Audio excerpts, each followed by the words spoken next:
A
lot of this isn't going to make sense to you, and I'm sorry about that.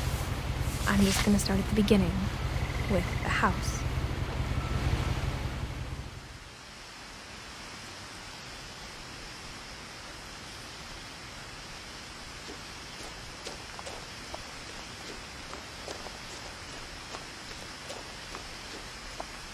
I lived here until I was 11, but I wasn't allowed inside half the rooms.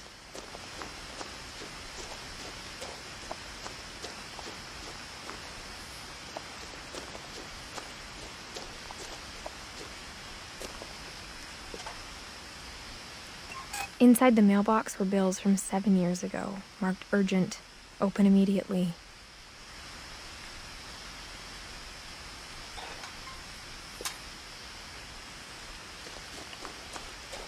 I hadn't been back since my brother Lewis's funeral.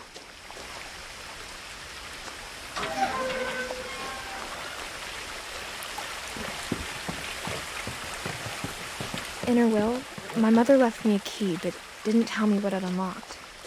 Maybe she thought I'd know, or she thought that the mystery would be enough to bring me back.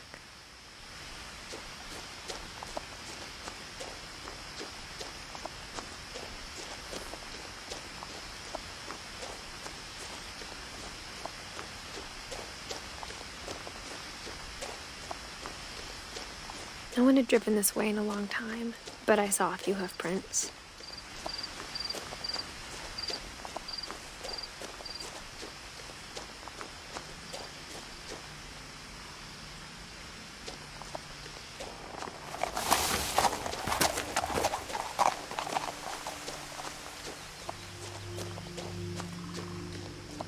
The truth is, even after I inherited the house, I never thought I'd come back to it. But now I had questions about my family that only the house knew the answers to.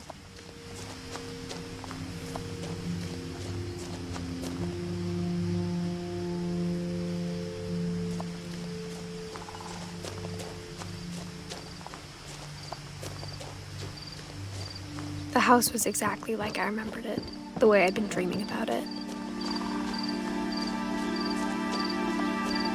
As a child, the house made me uncomfortable in a way I couldn't put into words.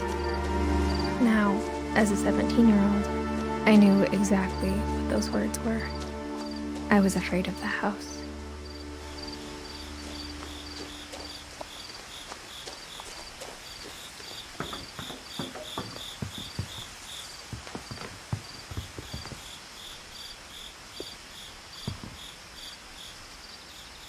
I hoped the key might unlock the front door. It didn't.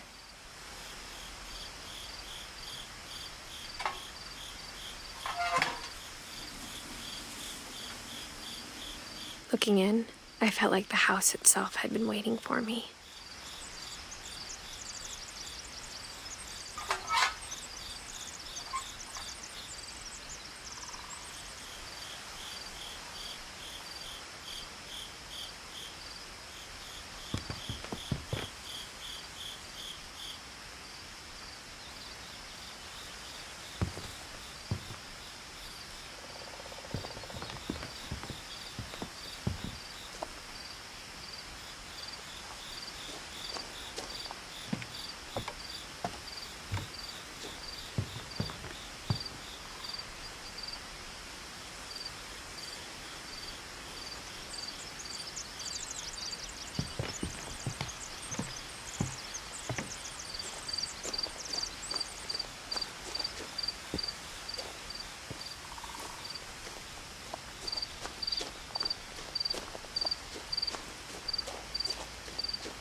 Crawling through the doggy door used to be a lot easier when I was 11.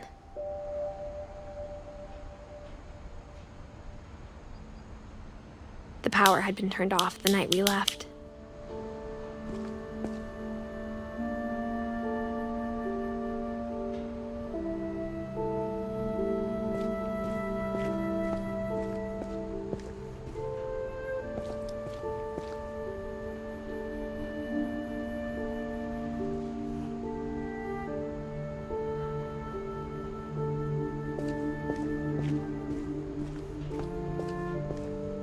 For the first time in years, I felt like I was home.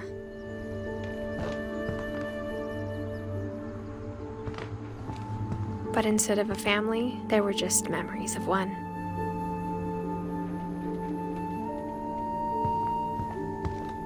Like how after Louis started working at the cannery, we all got sick of eating salmon, except our cat, Molly.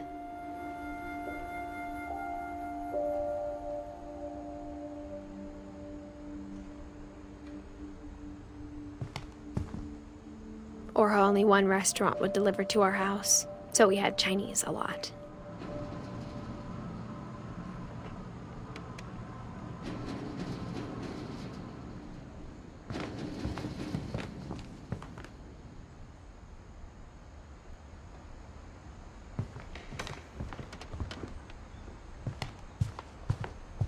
The table was still a wreck from the night we left. It was like a bomb had gone off, killing everyone but sparing the furniture.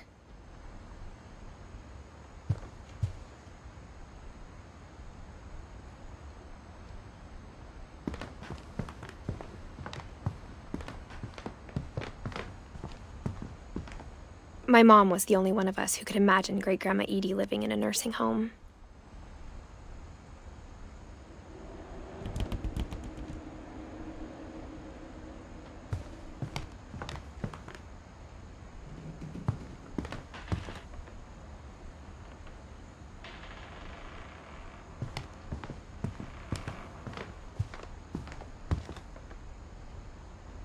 Nothing in the house looked abnormal. There was just too much of it, like a smile with too many teeth. Even the fireplace had a story. Edie told me the bricks came from the original house, after it sank.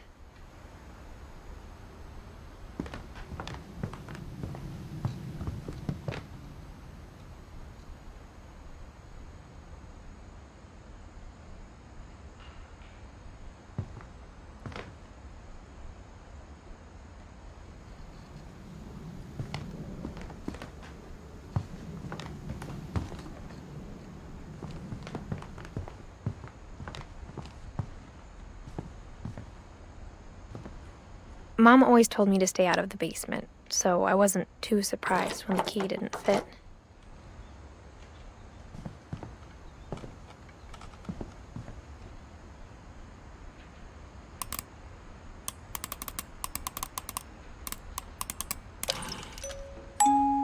Great-Grandpa Sven built a music box for Barbara, along with the rest of the house.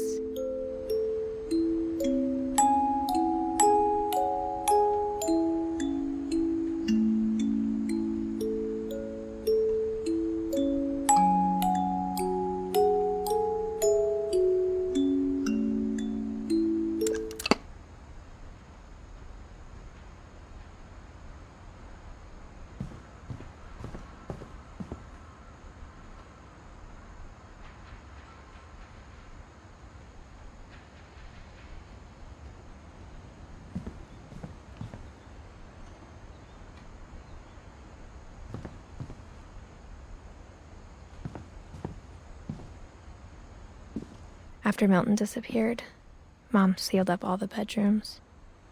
Then Edie retaliated and drilled peepholes.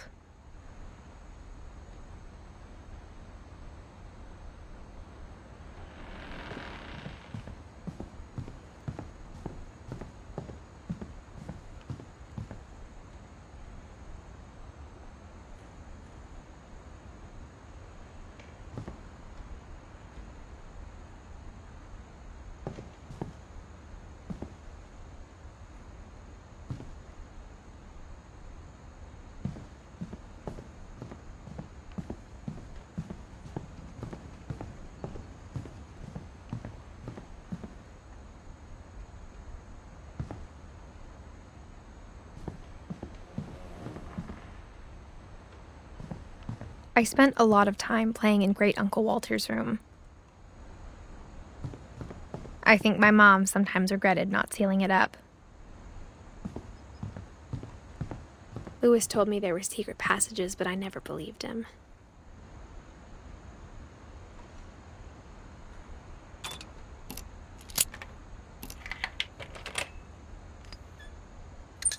Turns out, my mom was really good at keeping secrets. Now it was time to find out what my mom had been afraid of.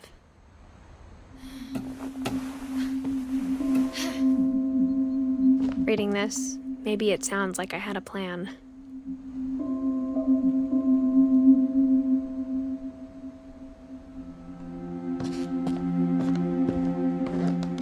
But I had no idea what was behind that door.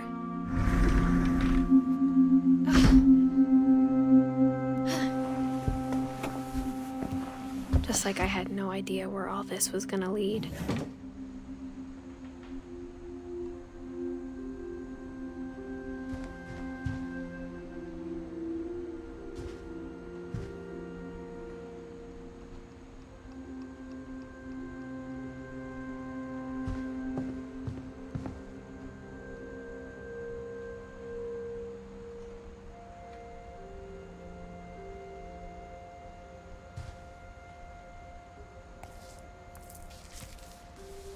December 13th, 1947.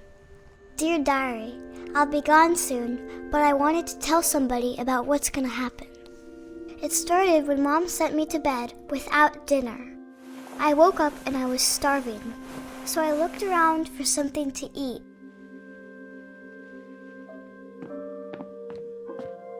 The gerbil food was dry, but I didn't mind it.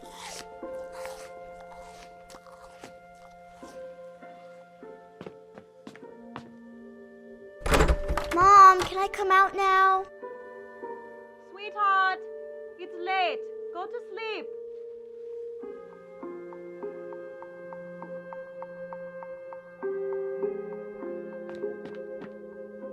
My Halloween candy was all gone.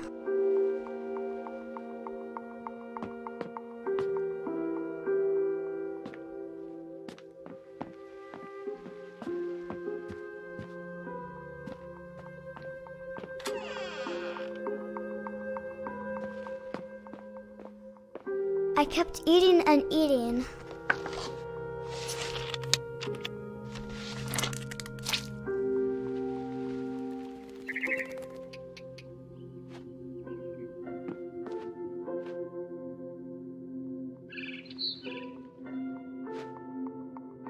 I ate a lot of things that night.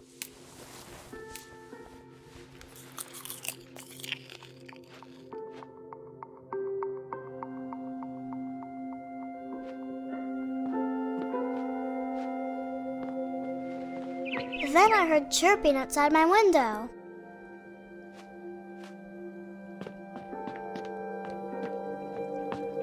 It was a barn swallow going back to her nest. I reached out for her.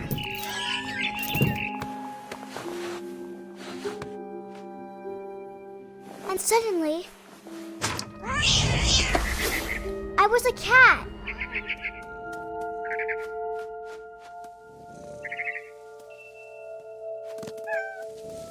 I tried to be quiet, but the bird was really scared.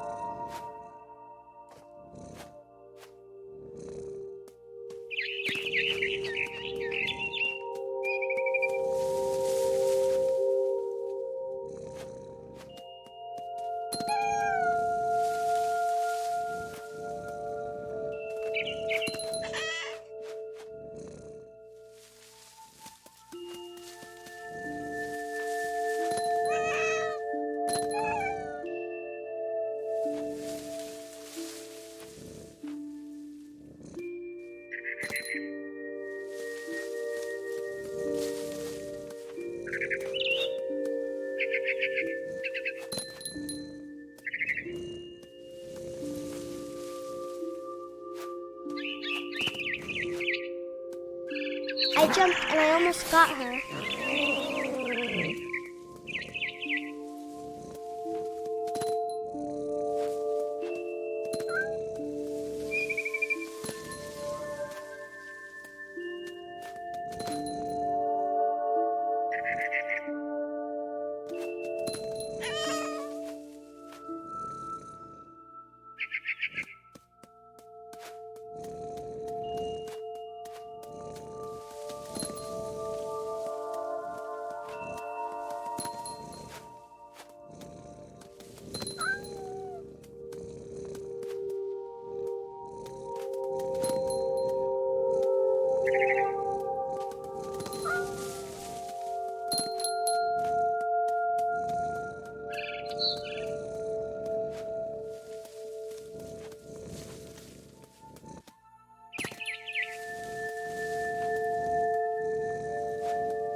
I could tell she was getting really tired.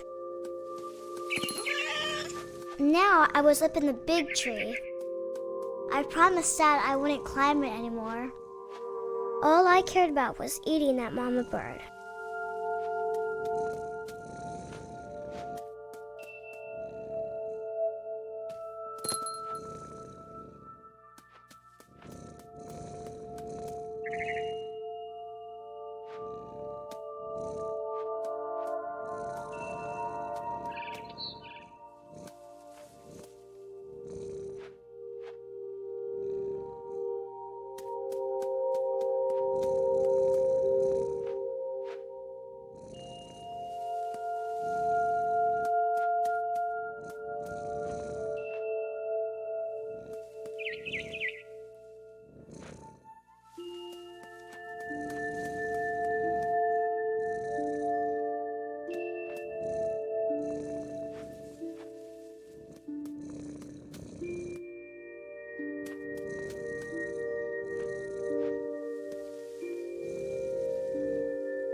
gobbled her up.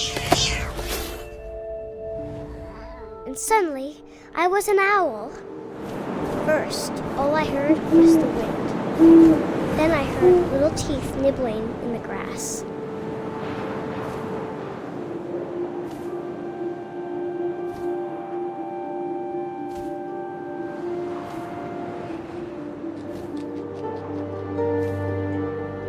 Rabbits.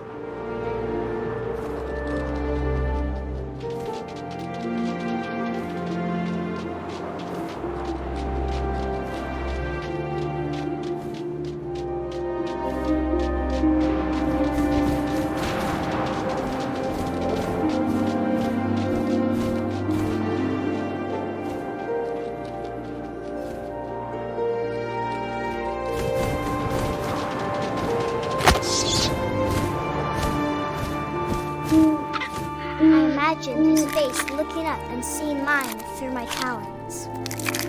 I swallowed him up, and I didn't chew one bit. Then I flew off to find something bigger.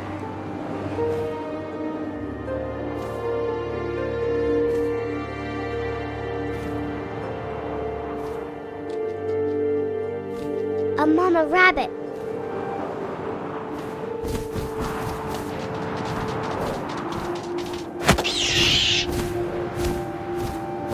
She was almost too big to carry.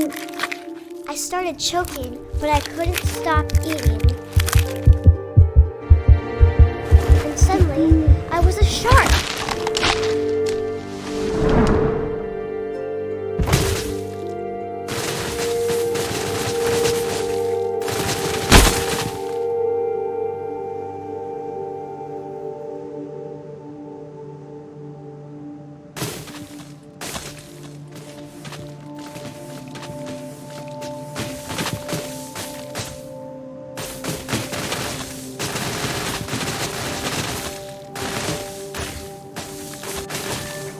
I rolled off a cliff and into the ocean. Now, I was hungrier than ever.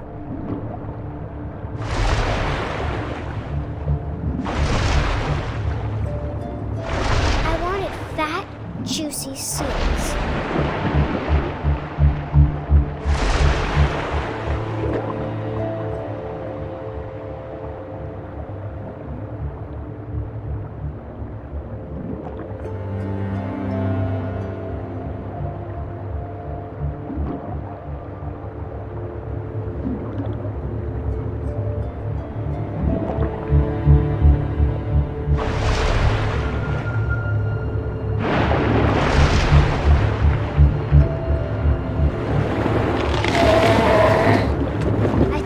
Her flipper, and it tasted really good.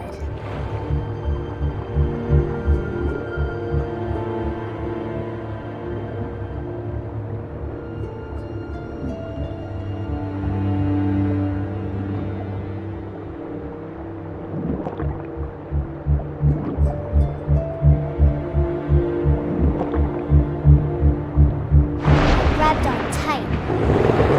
When I was so hungry, I jumped out of the water. When I opened my eyes, everything had changed.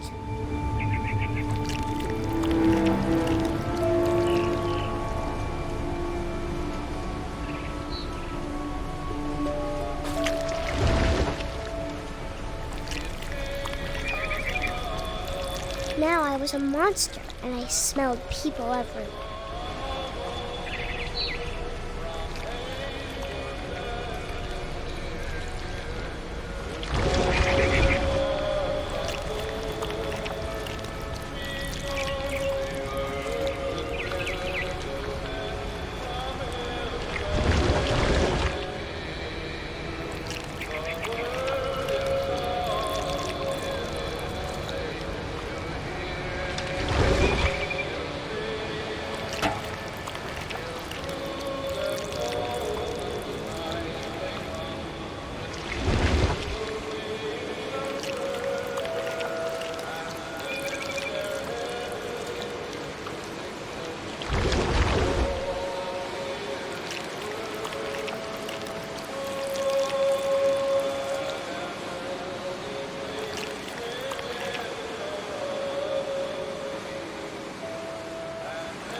I wanted to stop it, but also I didn't.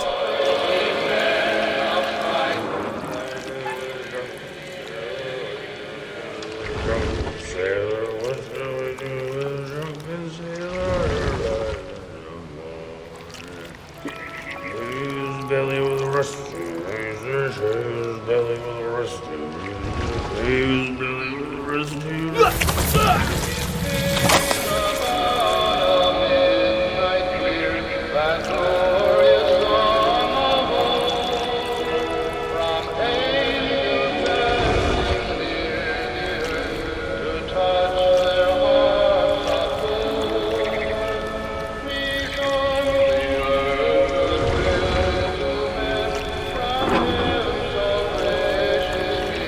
After the last passenger, I was still hungry. And across the water, I smelled something new. Something I had to have, so I swam towards it.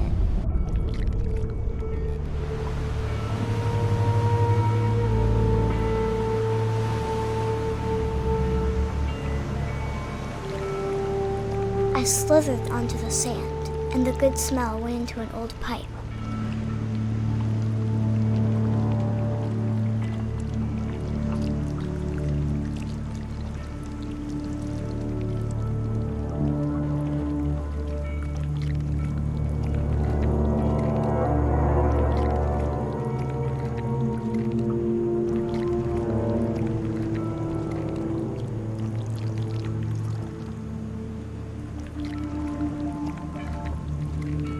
I got closer and closer.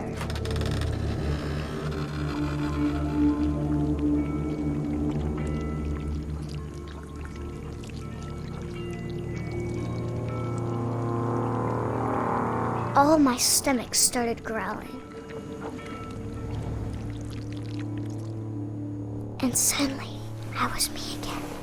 I held my breath for a long time, but I couldn't hear anything. I think it's waiting for me to fall asleep. But it's not going to wait much longer. It needs to feed, and we both know I will be delicious.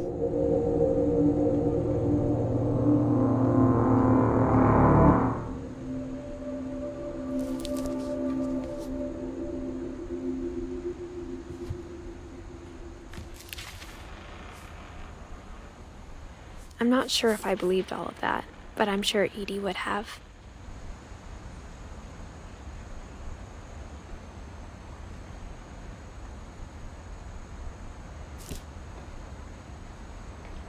I got the sense Edie had spent a lot of time here, before my mom sealed the doors.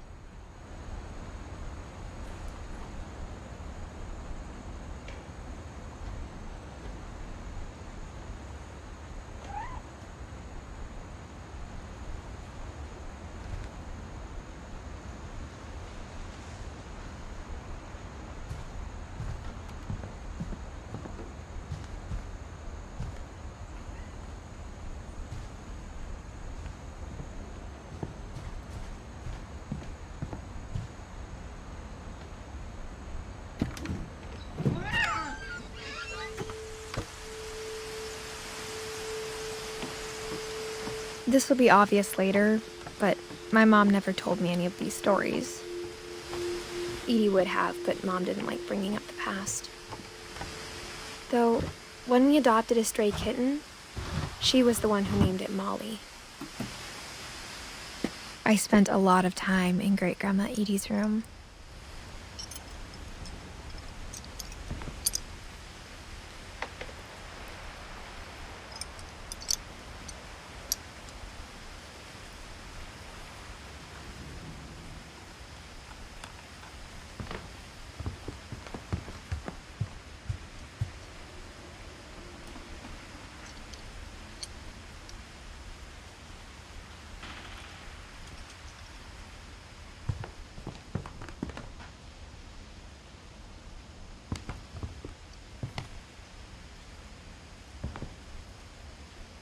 One summer, they evacuated the island, but Edie refused to go. For a few weeks, she was a celebrity.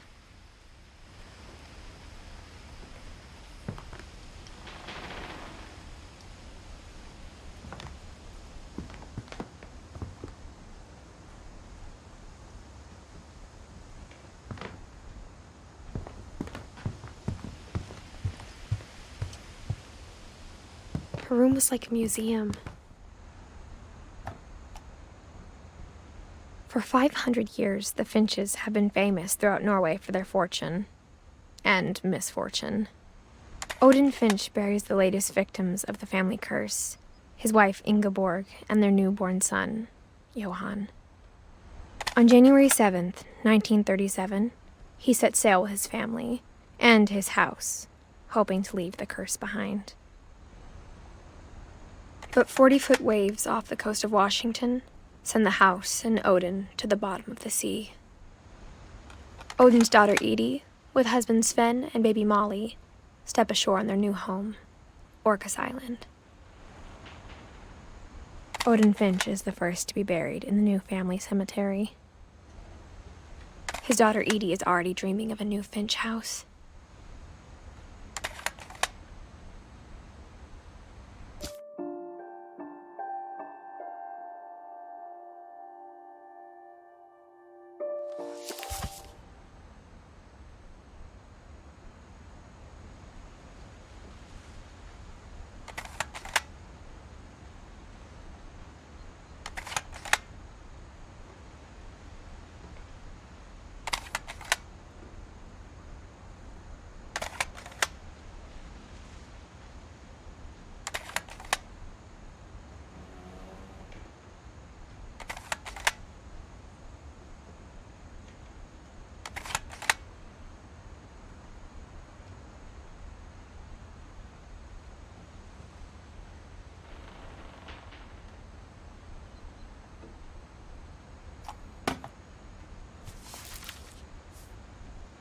Whatever's wrong with this family, it goes back a long ways.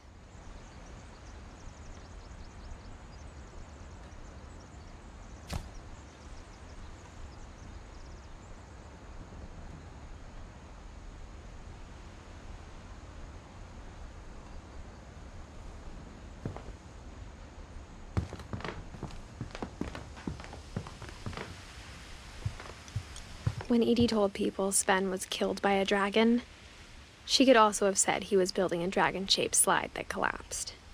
She could have, but she didn't.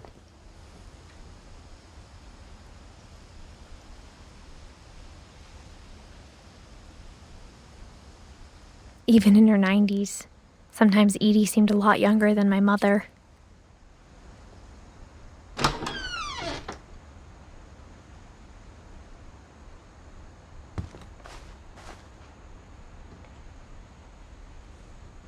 The only trace Grandpa Sam's first wife, Kay, left on the house was the pink bathroom. It was a pretty big trace.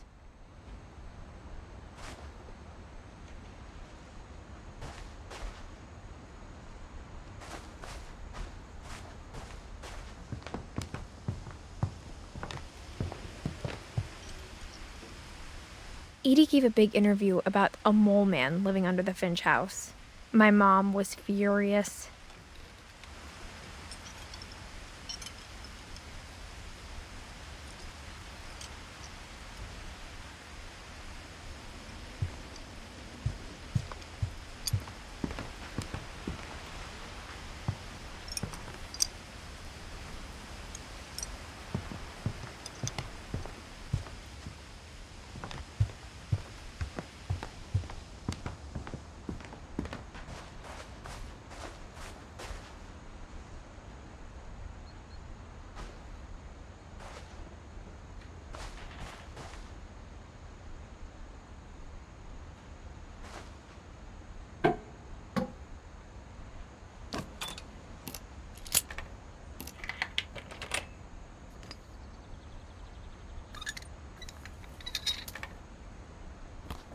There's a secret in this bathroom.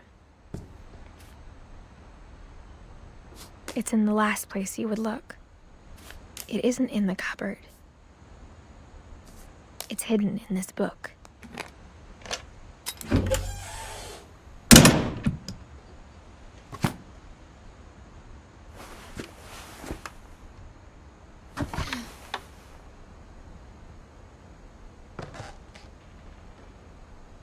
Sven gave Sam an old camera he'd refurbished.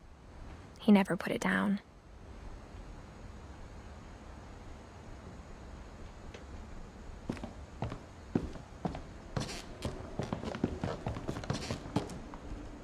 From the paintings on the wall, it was clear my brother Milton had been here before me.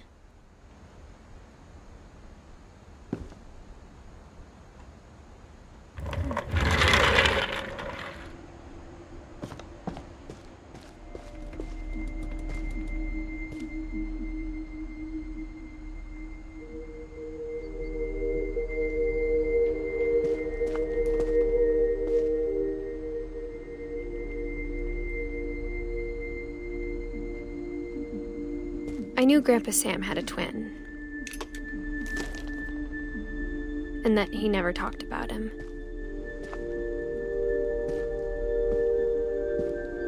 I guess my grandpa didn't like history any more than my mom did.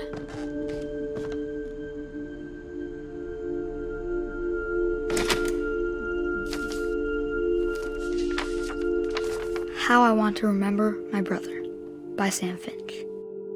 The thing I remember is that when he made up his mind, that was it.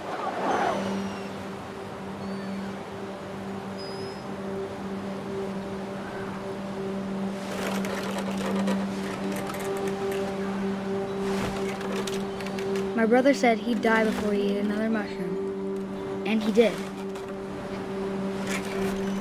At Barbara's funeral, we swore we'd never be afraid again, and he wasn't.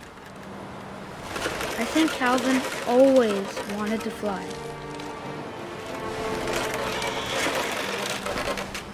Sam! Calvin! Dinner's ready! Coming! But that day, he finally made up his mind to do it. I told him going around was impossible. Maybe if I hadn't said that, Calvin! I'm not gonna tell you again! maybe if the wind hadn't picked up, then maybe he'd still be here. But I doubt it. I think he'd already made up his mind. That's what I want to remember about my brother.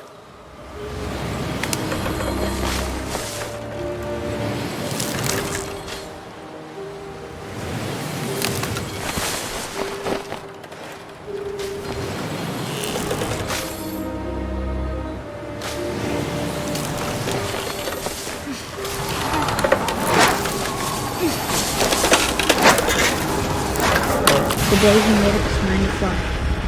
And he did.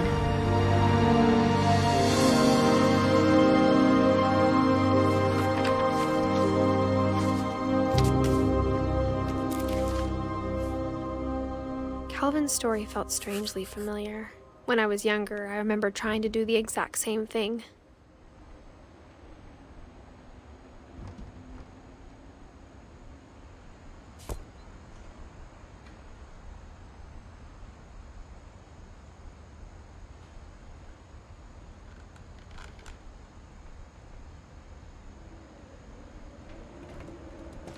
After the funeral, Edie roped off Calvin's half of the room.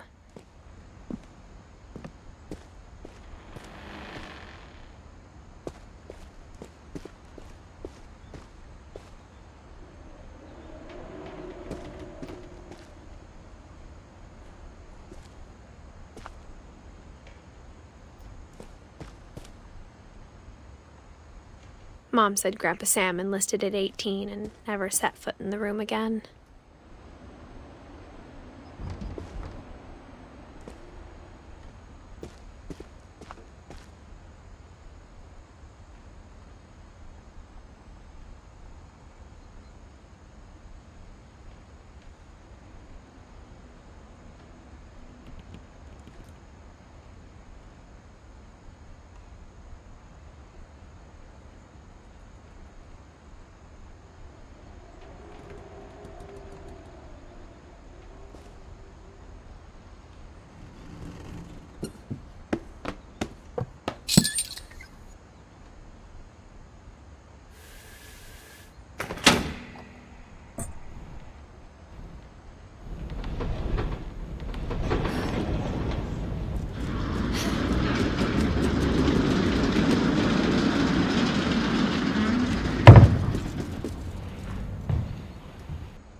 The passages were a pretty tight fit.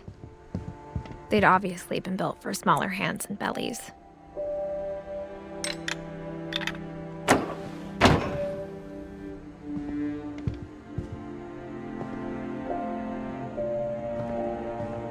Whenever people ask me about my family, the first thing they always want to know about is Barbara.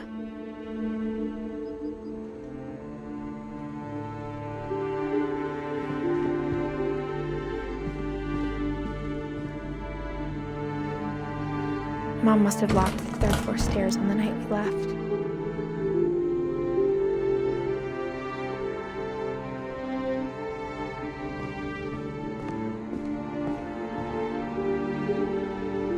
Edie's father, Odin, built the original house.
My mom wasn't much of an optimist, but she never stopped believing that my brother Milton was alive.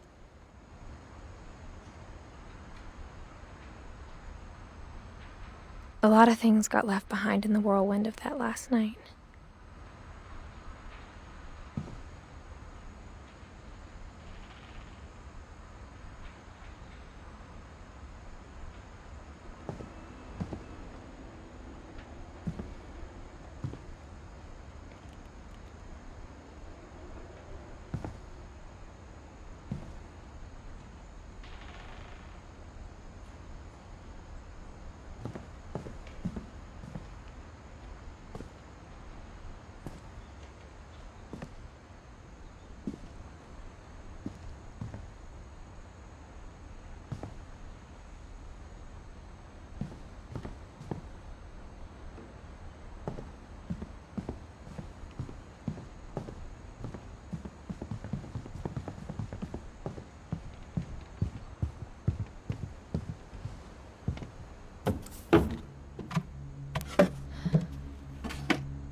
Growing up, I always thought of Barbara as a child star.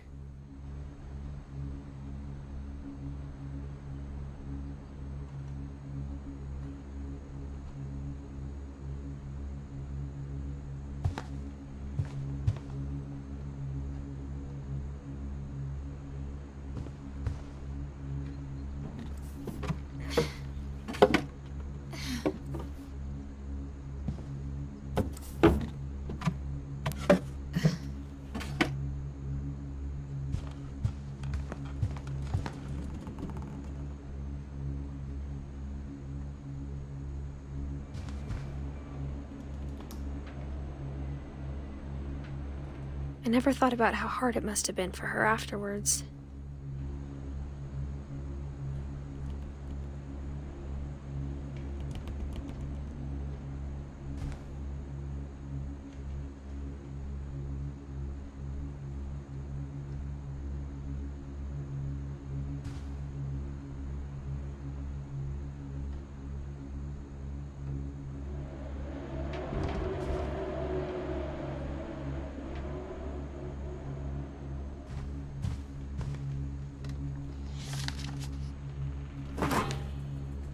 Of all the stories people wrote about Barbara's death, I'm surprised Edie saved this one.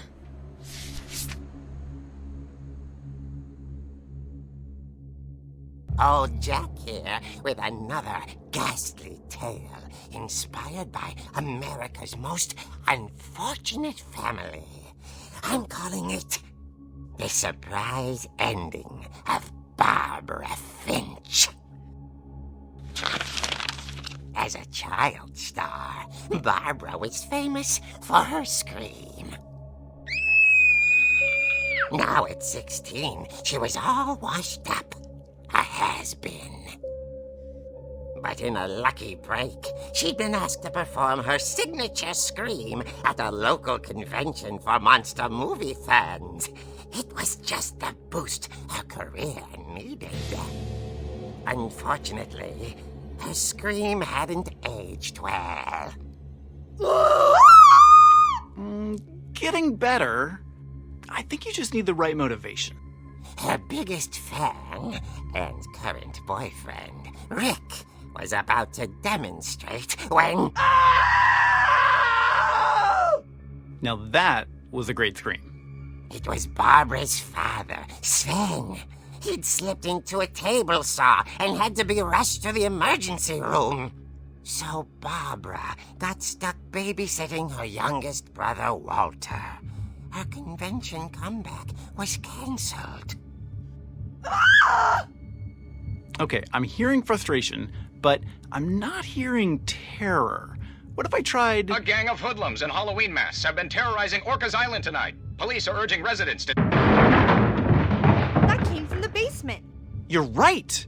Also, I loved your delivery on that. Why is your basement door locked? Because my dad likes making puzzles and secret passages. There's a key hidden in the music box. The secret is to keep winding and winding until finally the key pops out. Thanks, babe. I'll be back in a sec. 20 minutes later, Rick hadn't returned. So Barbara went to look for him, right on cue. She reached for the music box.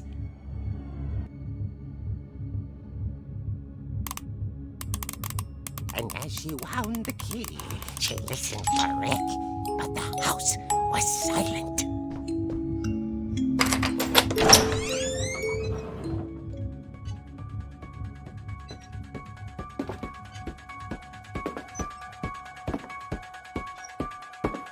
She found Rick's crutch and imagined the worst.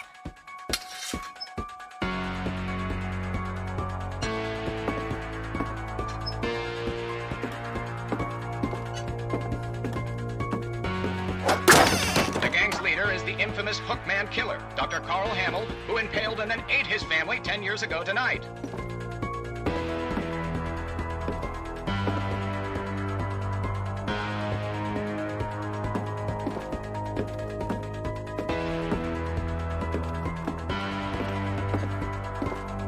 The old fridge rattled and grew still.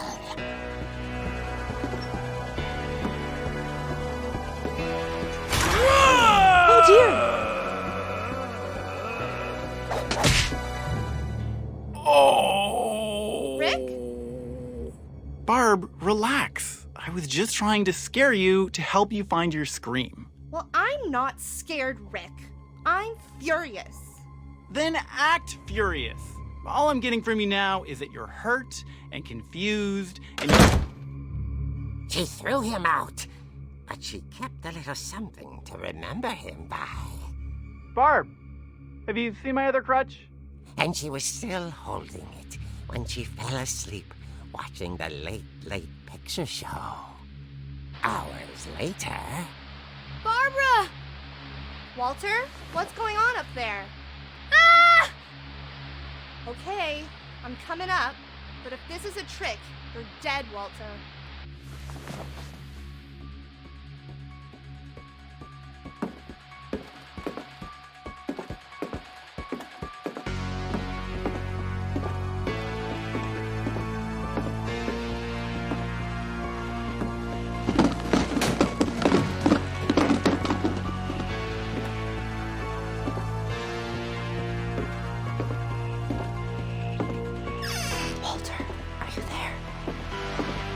Walter had vanished, but his bedside radio was still on.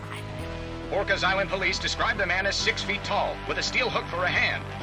Residents are urged to lock all doors and windows and notify the police of any suspicious activity. Barbara turned, saw the hook man, and was speechless. He was quite smashing. And he was. He couldn't get enough of Barbara. Okay, Barbara, there's gotta be another way out of here.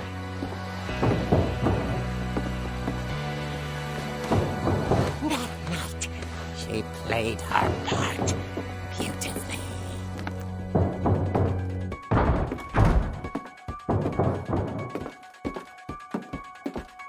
She thought about abandoning Walter, but just couldn't do it.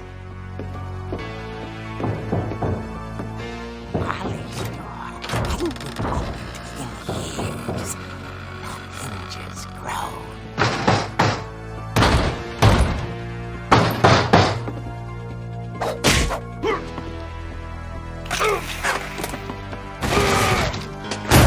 He wasn't moving, but she sensed the story might not be over yet.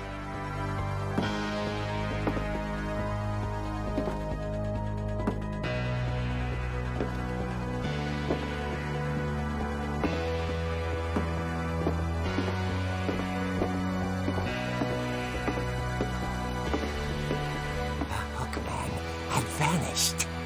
She listened for his breathing, but all she heard was...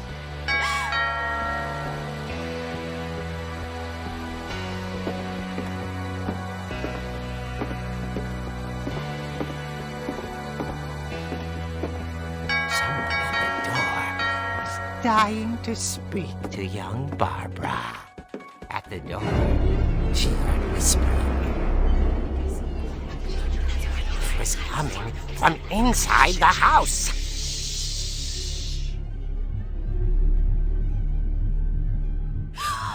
Oh dear. The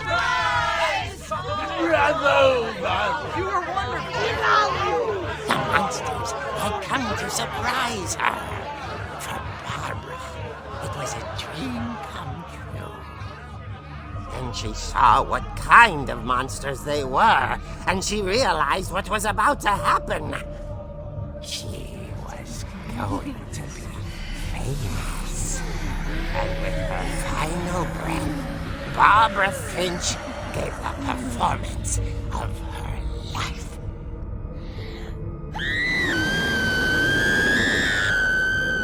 I wasn't there myself, but I hear Barbara was magnificent. Poor girl. She had a taste for stardom. But unfortunately, so did her fans. Of course, the police blamed it all on poor Rick, who disappeared the same night. And little Walter? Hiding under his bed the whole time.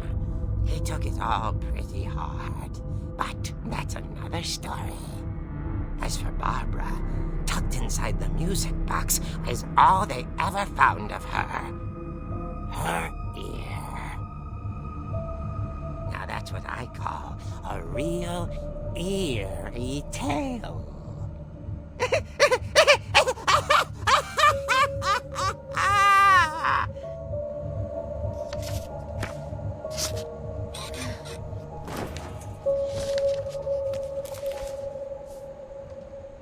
Edie told me all Barbara wanted was to be remembered, as absurd as that comic was.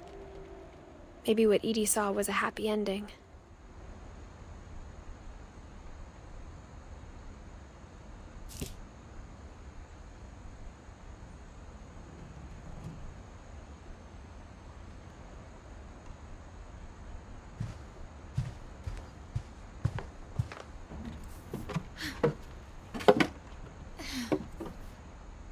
I guess now I know why Mom didn't like me playing with the music box.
Mom said the basement was off limits, unless I wanted another tetanus shot.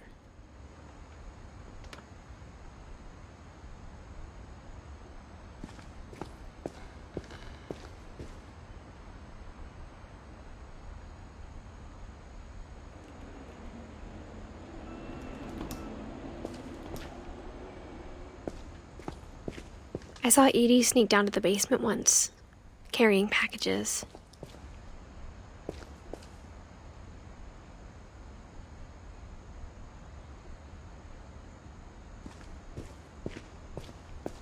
I thought maybe she was hiding presents.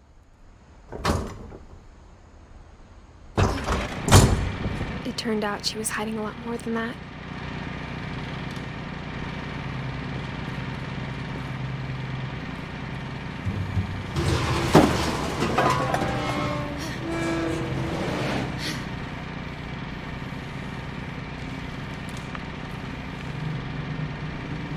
I remember asking Mom once about where Walter had gone.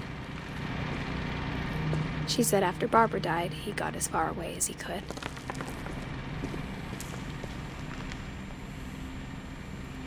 If there's a pattern in all these stories, I think it's that none of us has gotten very far.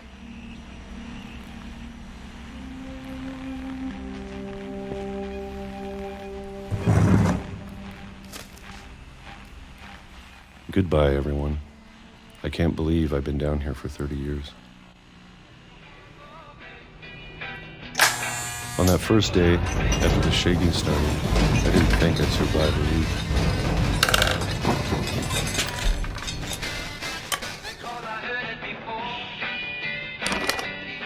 But after a few days, I settled into a routine. That's what kept me sane. Having a schedule, living for today. I always expected to be dead tomorrow. But if you wait long enough, you get used to anything.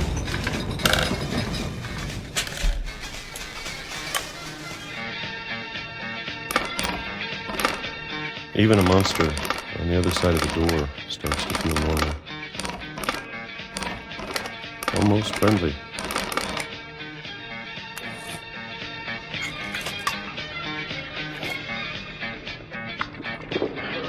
And then one day, everything just stopped. Whatever that thing was, it was gone. Maybe it got tired of waiting. Or maybe I just got tired of being afraid.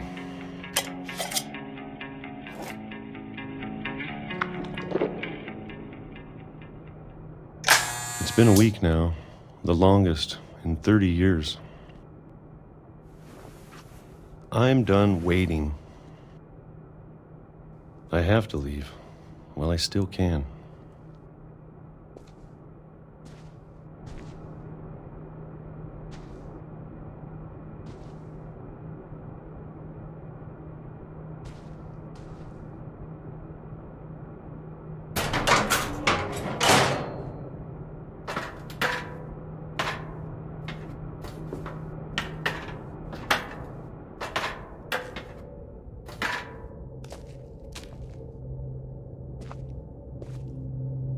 I know it's out there, somewhere. Whatever killed Barbara and Molly and Calvin.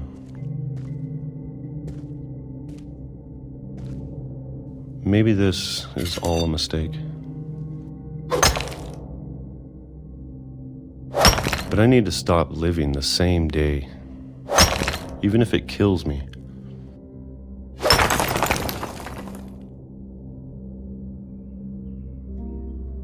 Whatever's out there, I want you to know I'm ready for it. I'm going to appreciate all of it, especially the food. I don't mind if I only have a year left,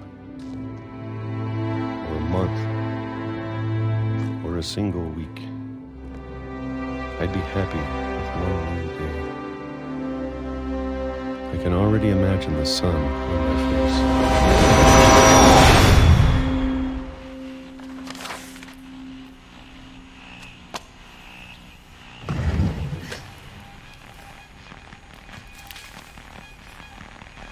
Walter died when I was 6. I can't believe my mom never told me he was down here.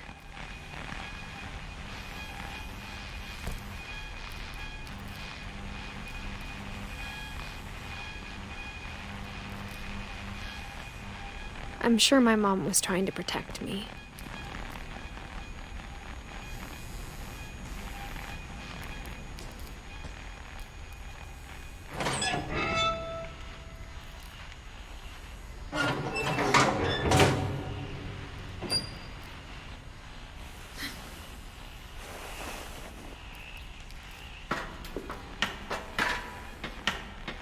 Maybe she was afraid I'd end up like Walter. But if she never told me about an uncle under the house, I can only imagine what else she was hiding. I don't want to make the same mistakes she made.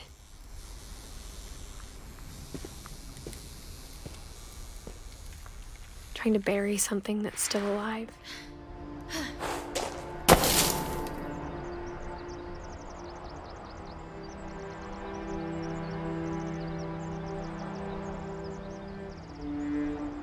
Now that there's only one of us left, or maybe 2,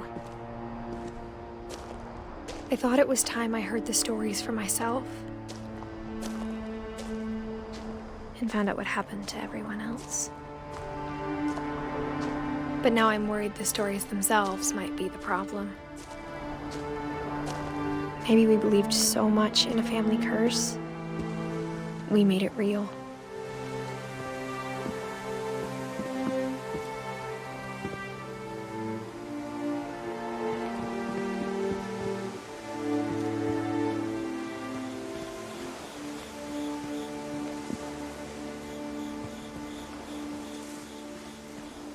I don't know if I should even be writing this.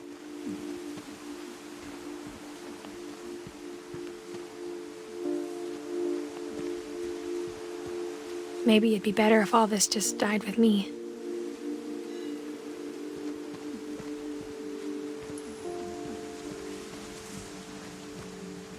But I thought you should know about your family.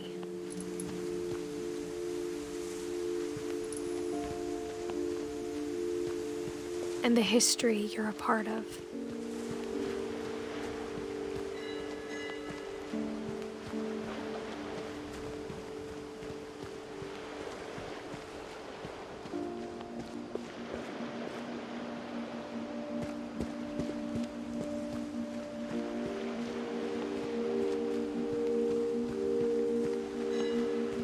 Though to be honest, I feel as lost as you probably do right now.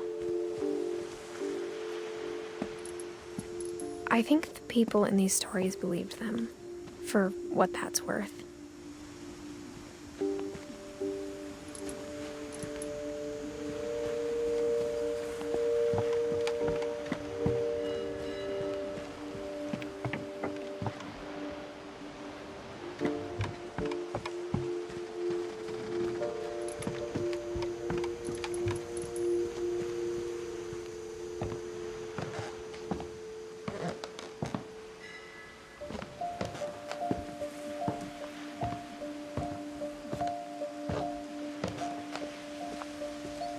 And when you look at the house, that history of imagination and stubbornness and madness, any of it seems possible.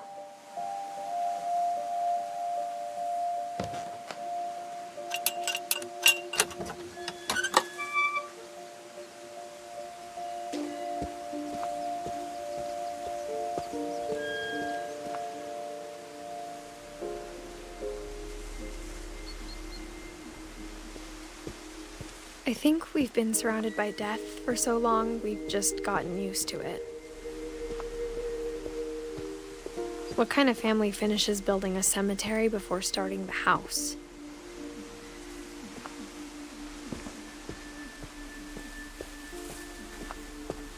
It's embarrassing for me to admit this, but the pet cemetery made me more uncomfortable than the human one. 3 of the gerbils were mine, and 2 had been my fault.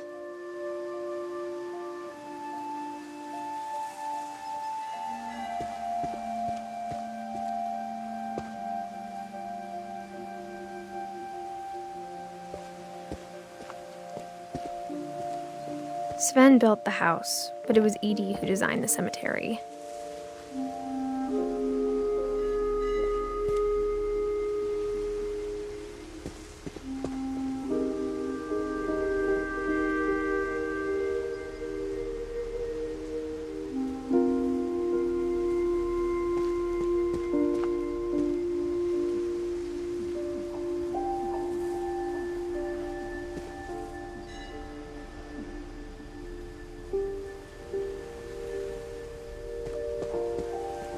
I'm sure Odin's monument had been Edie's idea.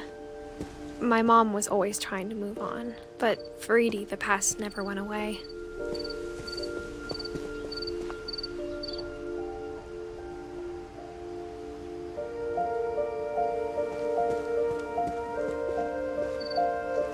She could see it poking out of the water at low tide.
Edie said she dreamed about the old house every night.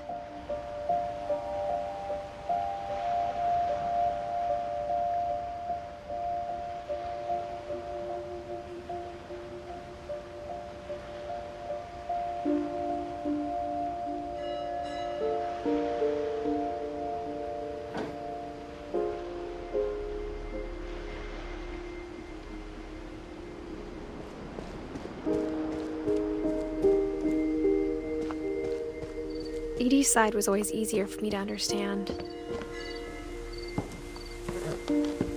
But the older I get, the more I can see where my mom was coming from. Her dad had been pretty strict, but it wasn't enough to save her brothers. She was just trying to do better.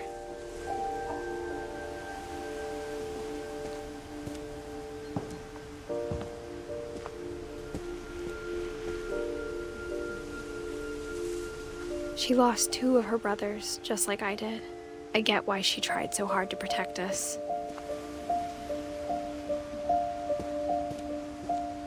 We never found Milton's body, so my mom insisted we were putting up a monument, not a tombstone.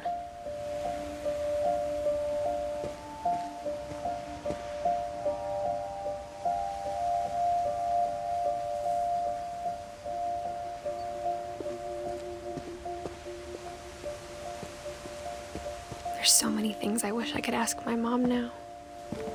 Part of me thinks this is what she wanted all along. For me to come back someday and find everything out for myself.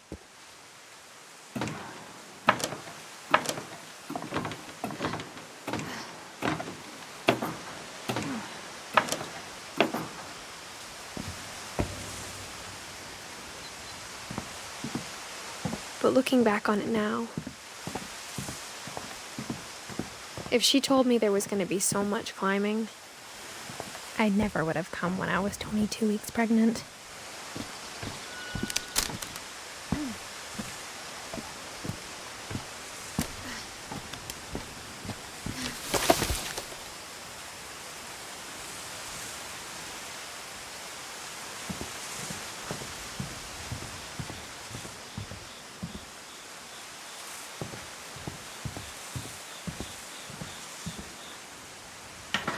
I never met Grandpa Sam, but I think he and my mom had a lot in common.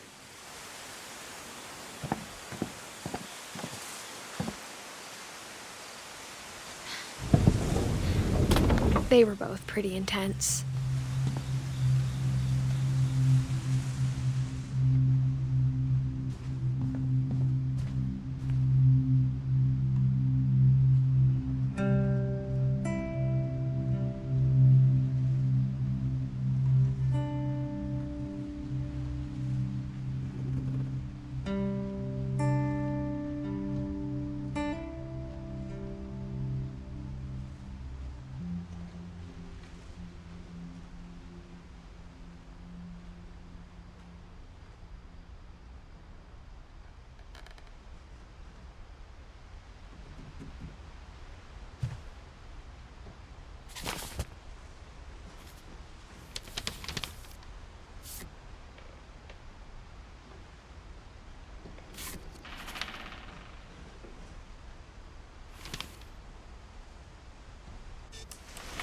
Dawn, I promise, you'll never forget this weekend. Yes, sir.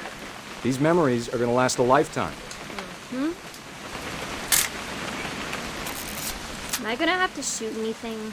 It's a hunting trip, Dawn. Shooting is strongly encouraged.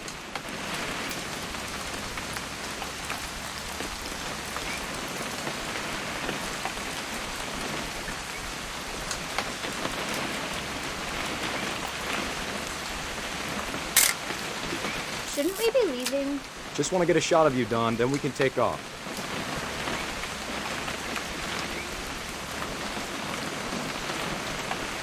What?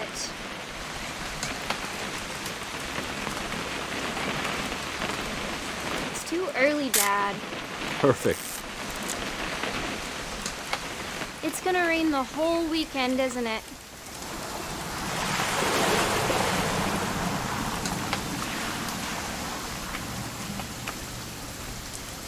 I will never forget this weekend, Dad. Okay, got it. I'm gonna take some pictures, okay? Just be careful. The camera's older than you are.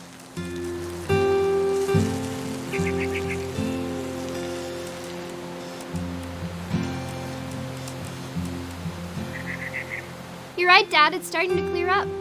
Still freezing, though.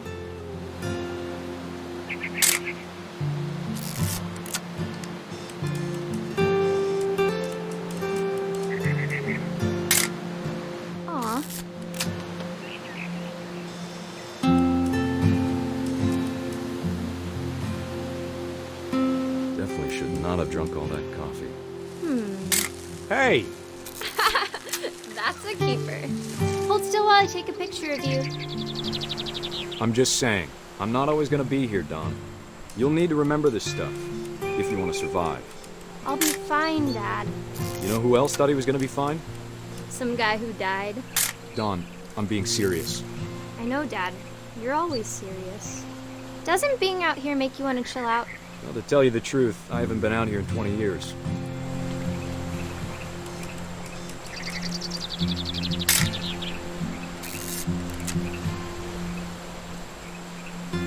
Last time I was with my brother Calvin.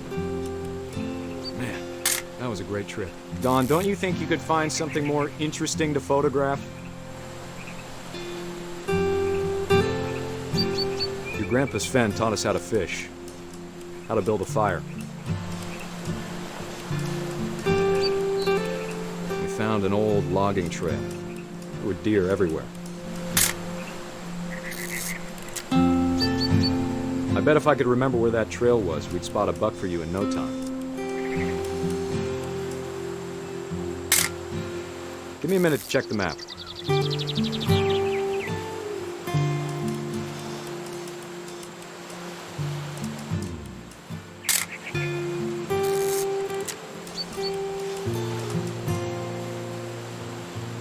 Let's see.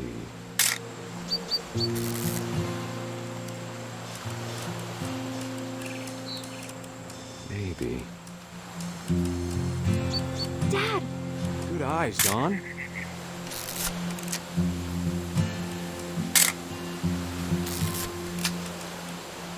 Before you take the shot, let me get a picture of it.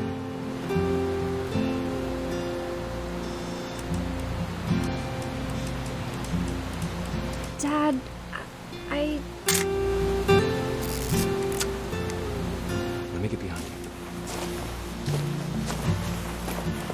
Do I have to do this?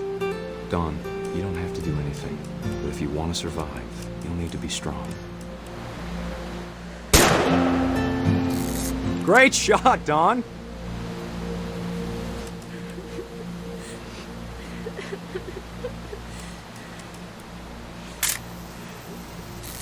I'm proud of you, Dawn.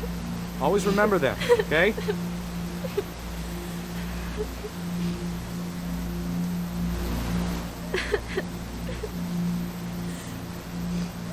Sorry, Dawn, just gotta reset the timer.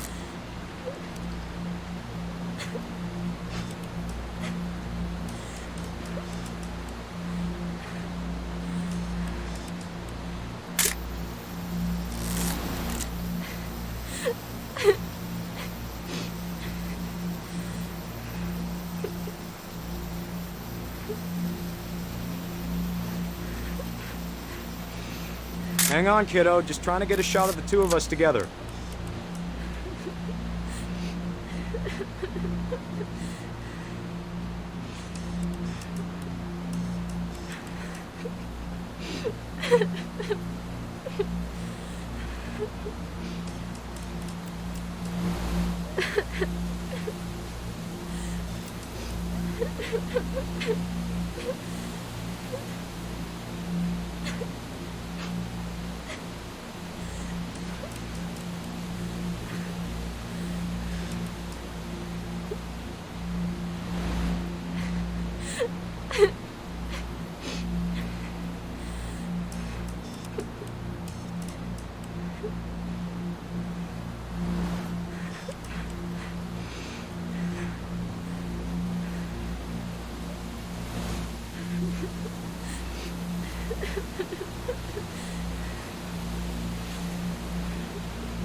Crap.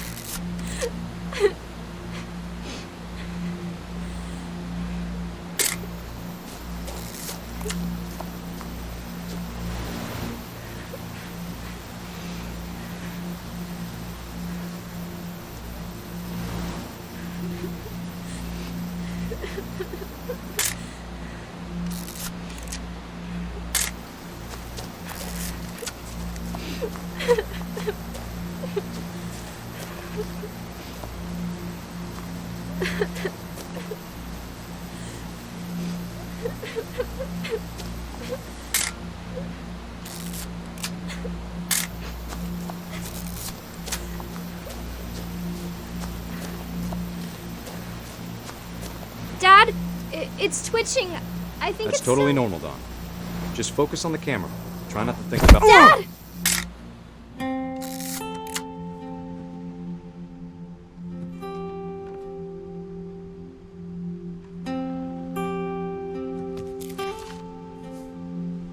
Of all these stories, that's the one I wish most that my mom had told me.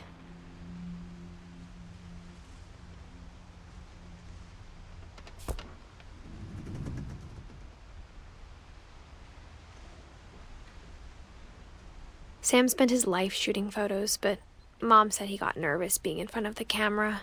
I guess we're all afraid of something.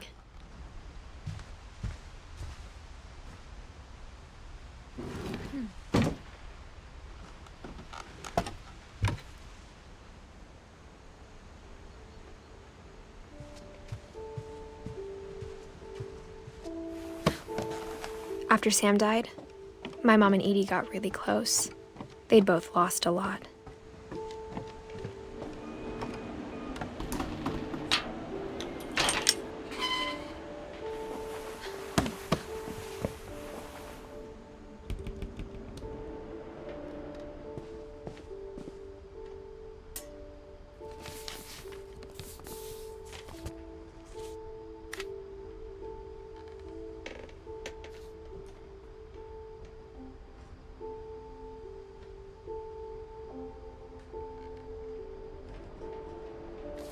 Dear Kay, do you remember the way Gregory used to laugh when he thought he was alone?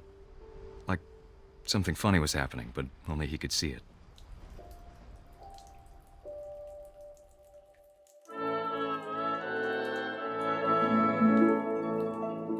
I think he saw things the rest of us don't.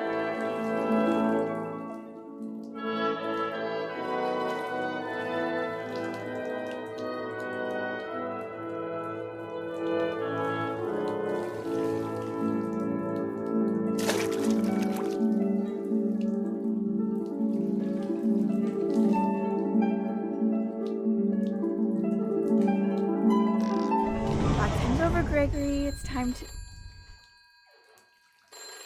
Hold on, sweetie. Hello? Sam, I told you I don't want to talk right now. I wonder what he saw.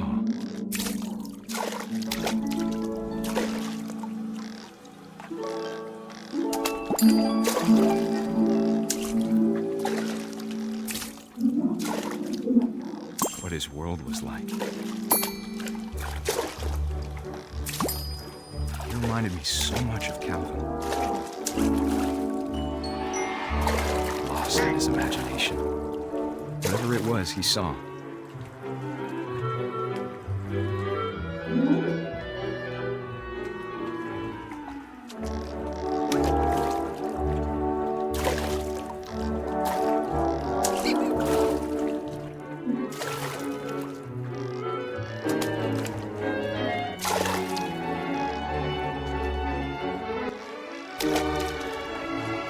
It sure made him happy.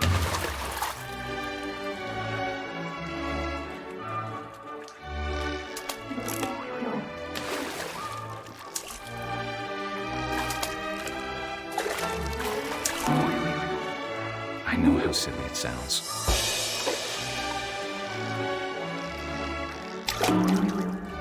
That I worried about a baby being too happy. But I could feel him slipping away. Sorry about that, Gregory. I know you did everything you could. Maybe if I hadn't called that night. Damn it. I wish he could have told us about the world he saw.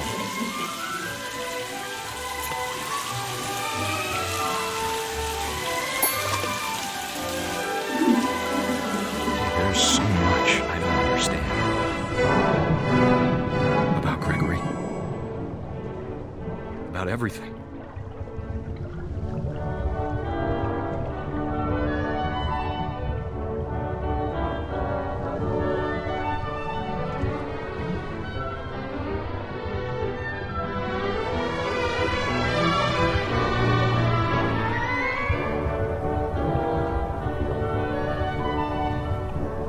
But I know what happened wasn't your fault.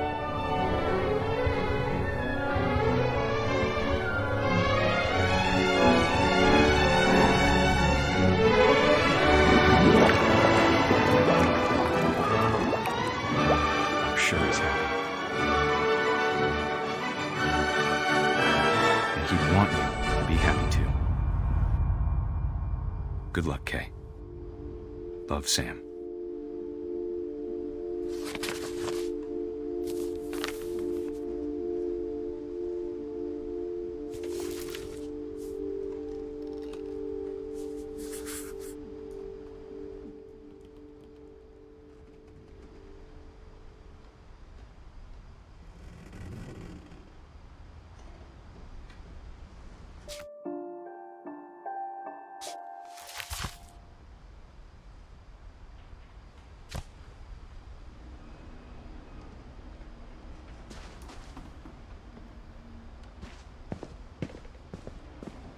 I can't imagine my mom ever writing poetry, and yet...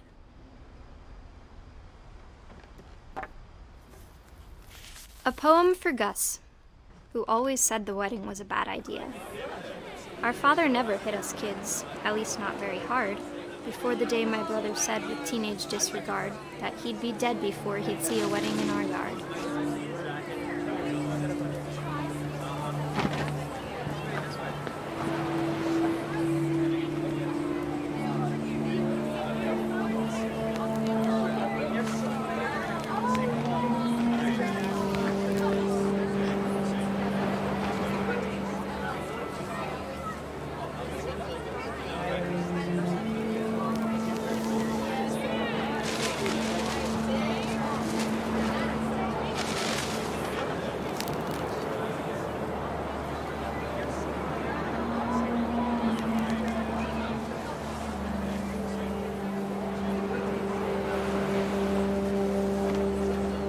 Father made him come, of course, but Gus stood far apart, just flew his kite and bottled up the storm inside his heart.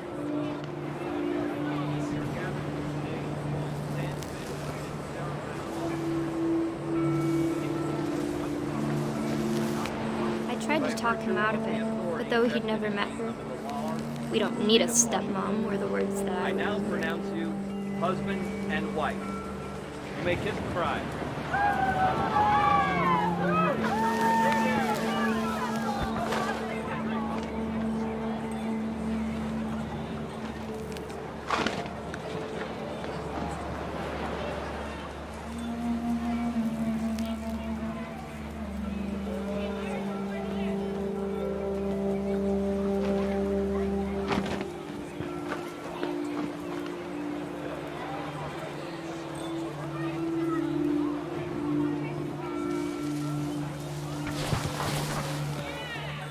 When the time for photos came, Dad ordered him to come here. But Gus declined, and as a sign held up his middle finger.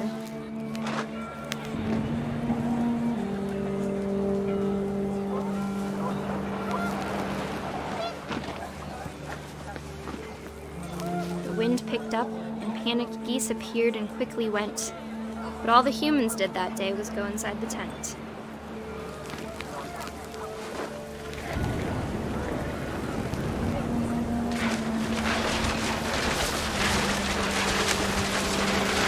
Rain came down in buckets then, but no one seemed afraid that nature might destroy the tent our dad had crudely made.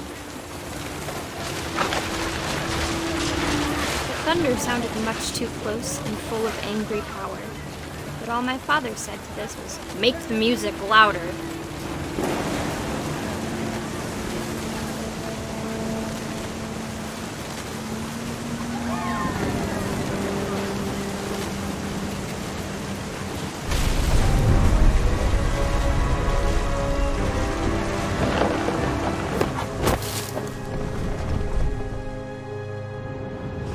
I wish that I could truly say I thought about you on that day.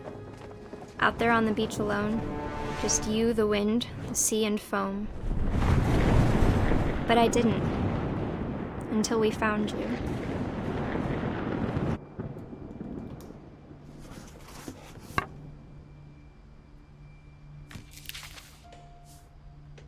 She never talked about him, but Mom told me once if I was a boy, they were going to name me Gus.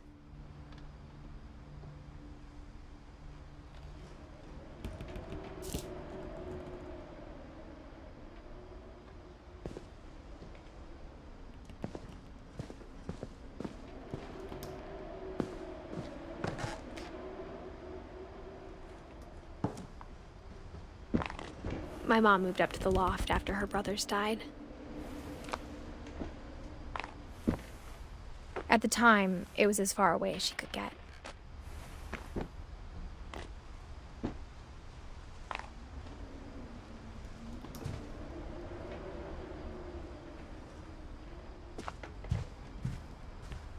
She spent a summer building houses in Calcutta, where she met my dad, Sanjay.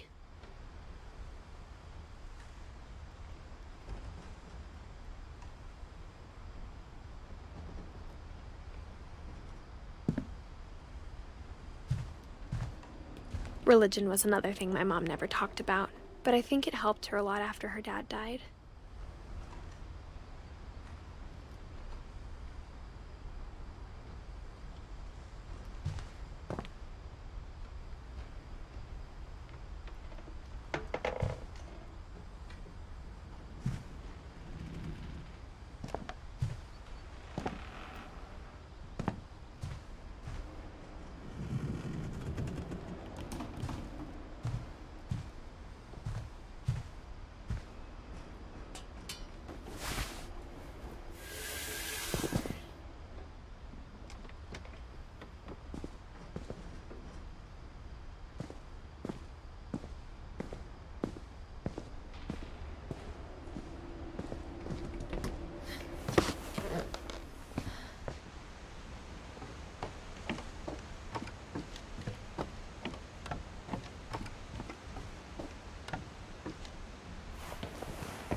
My mom moved to India a week after graduation and got a job teaching English.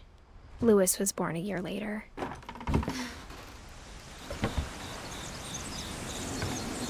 When my dad died, I don't think Mom knew where else to go. I'm sure Edie was happy to have her back.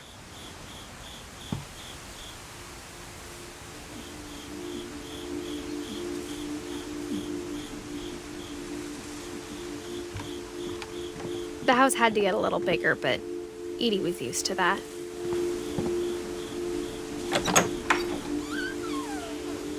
And for a while, things were good, almost normal.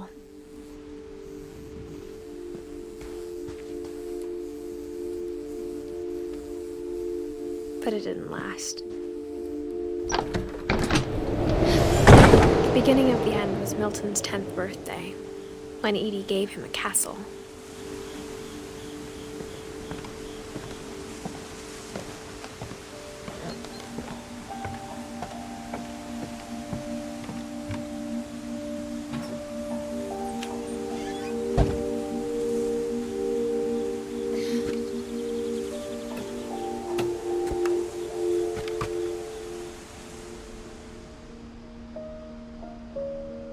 I think Edie was happy to finally have another painter in the family.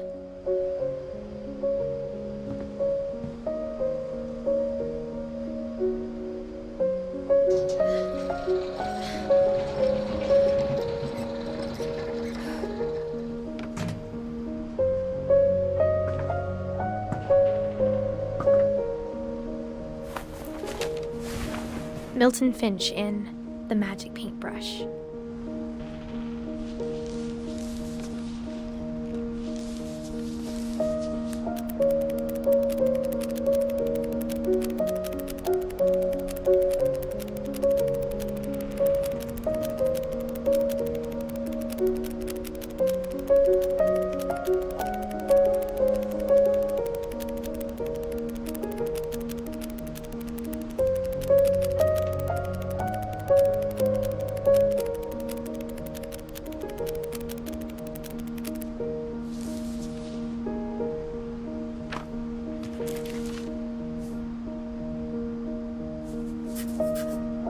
I was 4 when Milton disappeared.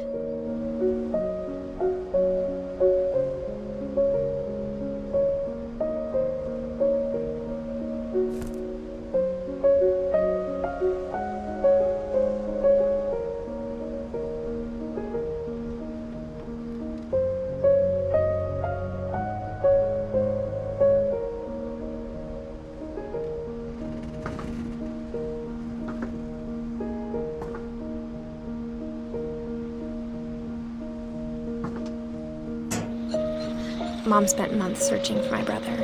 Then she sealed the doors.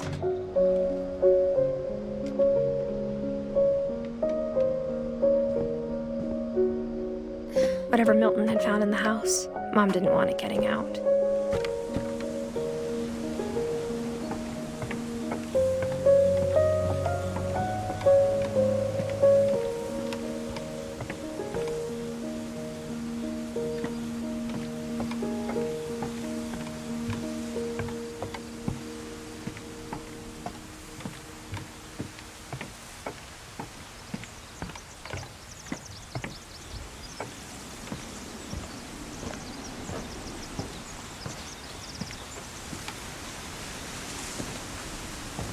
Mom definitely blamed Edie, but I think Louis blamed himself.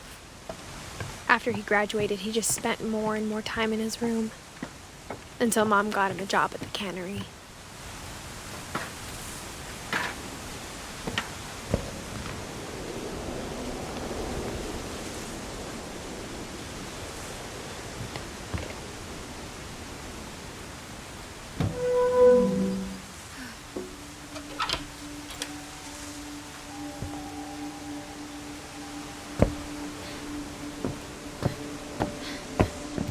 Louis's room smelled very, very familiar. That part of him lived on. Louis and I spent a lot of time playing games together, but he was surprisingly bad at them. He died a lot.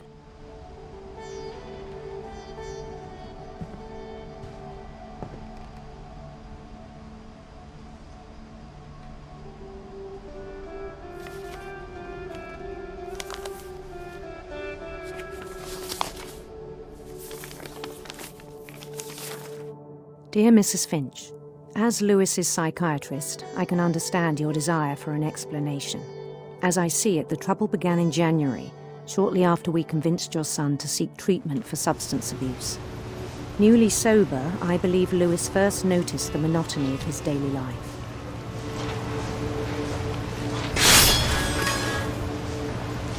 He kept working at the cannery, but he withdrew part of himself.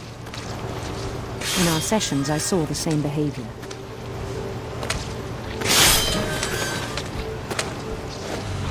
his mind began to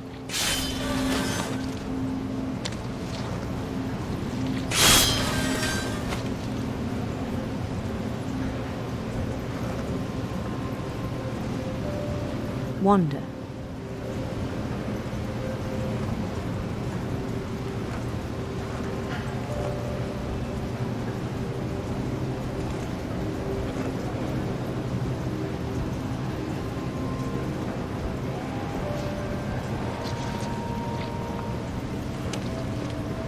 I asked him to describe it.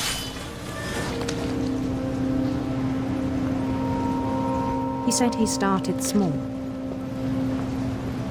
imagining a labyrinth.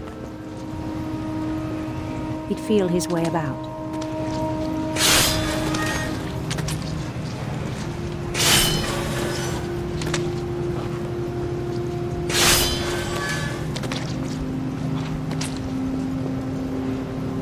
Then something moved. Bats. And toads.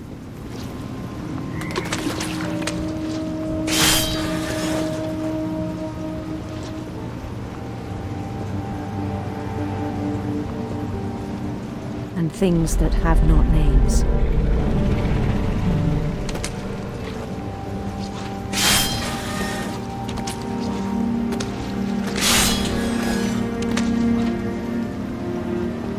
He knew it was all in his head.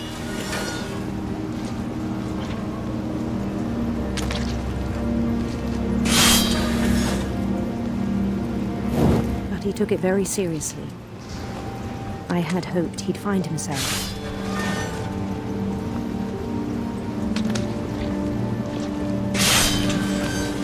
But he found something more.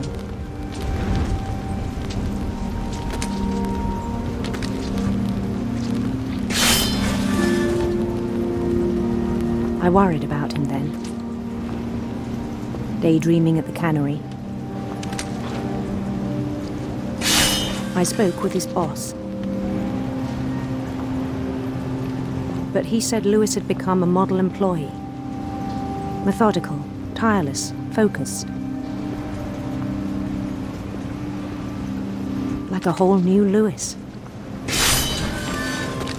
So I let him go on.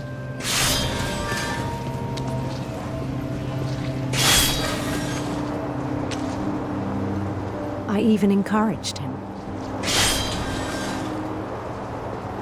It seemed very promising at first. He told me he'd made a new friend.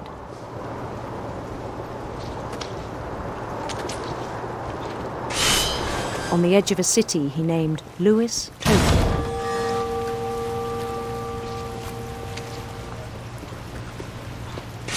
He built the city up slowly, brick by brick. Then he made musicians.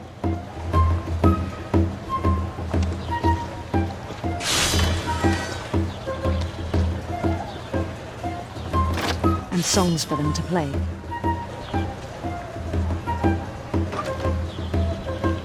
He talked about starting a band. And he was always humming something. Every day his imagination grew stronger.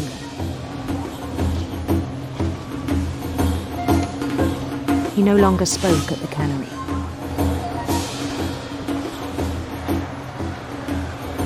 But his chopping was as reliable as ever. Then one day it struck him that all the cheering crowds, even the stones under his feet, were all in his imagination, so he could do whatever he wished.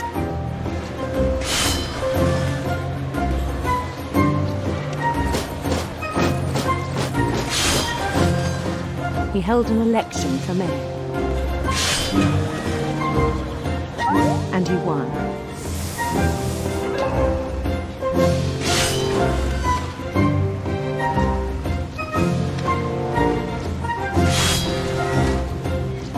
They begged him to stay, but his mind was already wandering.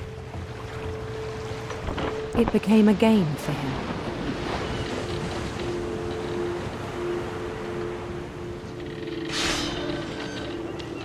He'd conquer a city, then immediately push on. New Louisville.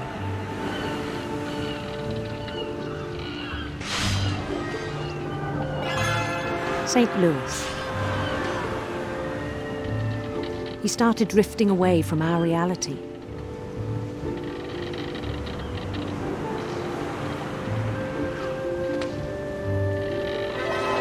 Minneapolis, until one day he forgot to go home from the cannery. Even as his mother pleaded with him, part of Louis kept sailing on.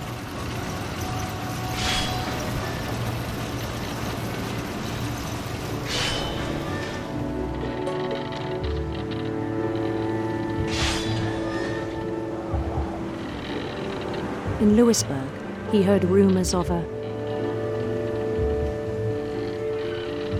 beautiful prince.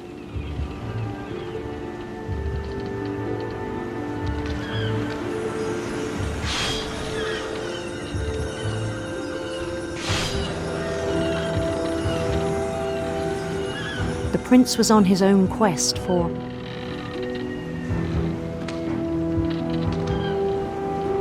radiant rainbows.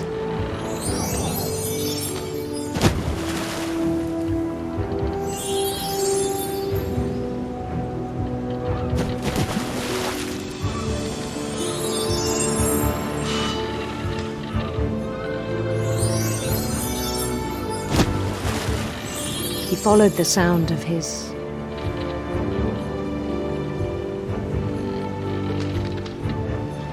electric sitar.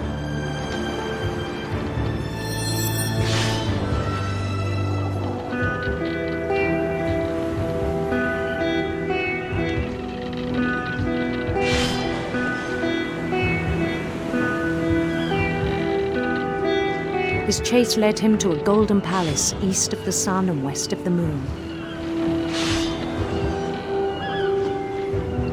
Even then, his logic remained sound.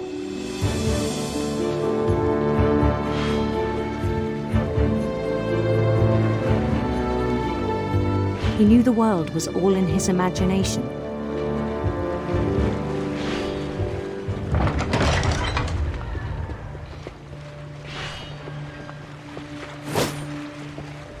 But he was so proud of having created it.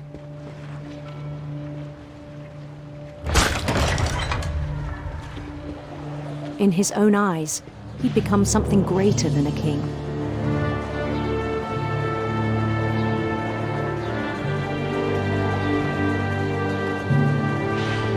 For someone who'd never known success in the real world, I think it was overwhelming. And then it struck him that the real Louis was not the one chopping salmon, but the one climbing the steps of a golden palace.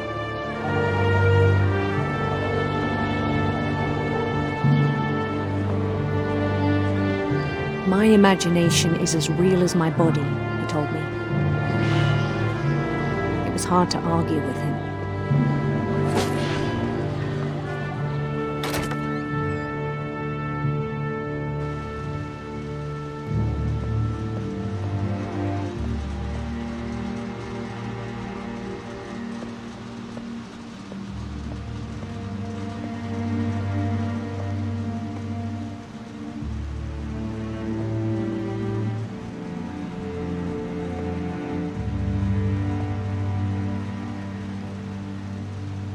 Began to forget the world we know.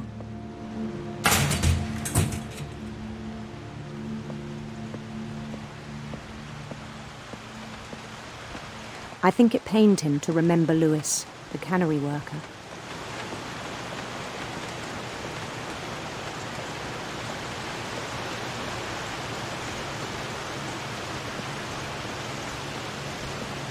He began to despise the man with a royal contempt.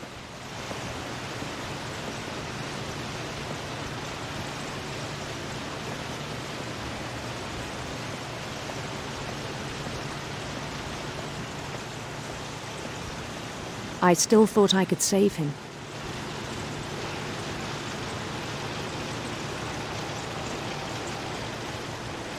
even after he said he was being crowned king over all the lands of wonder.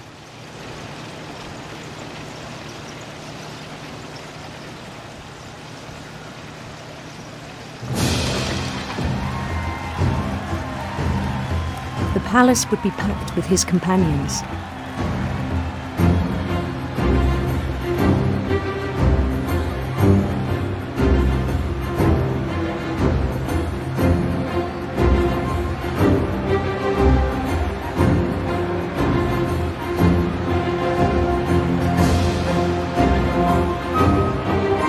Including the wise Calico who'd insisted on advising him.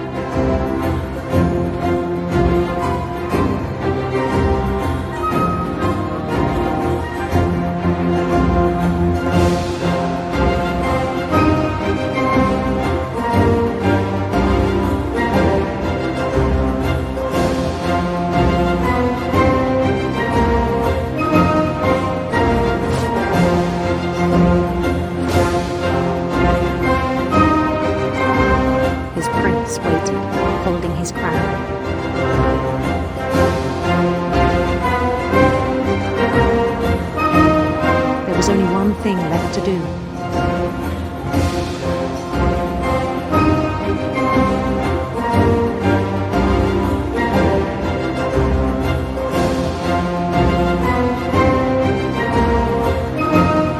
Bend down his head.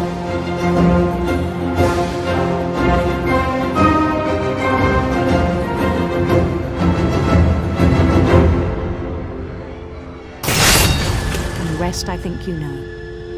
Mrs. Finch, your son was a kind man who will be missed by all of us who knew him.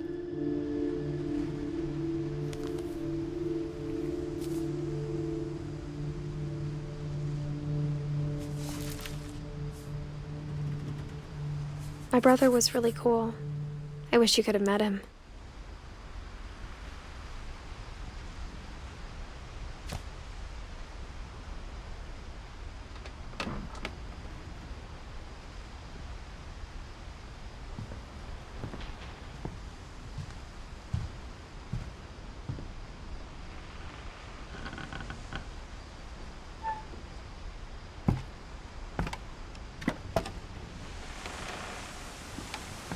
On the way back from Lewis's funeral, my mom told me to start packing. She waited until the day before we left to tell Edie. I'm not sure if she wanted to make it easier or harder.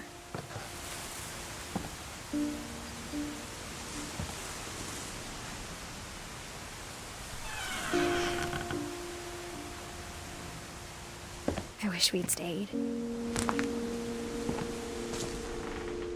But I understand why we left.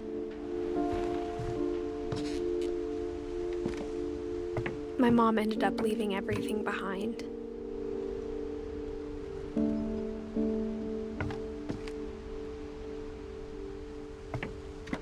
What happened that night had been coming for a long time. Maybe it should have come sooner.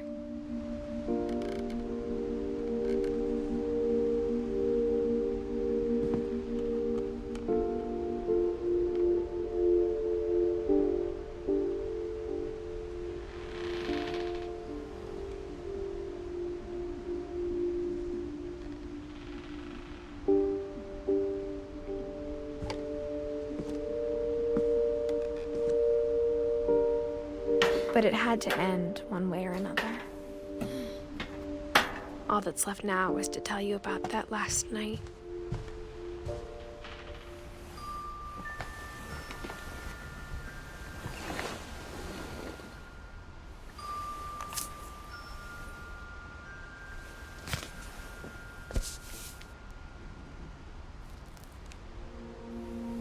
That whole last day, Edie just watched us pack and didn't say a word.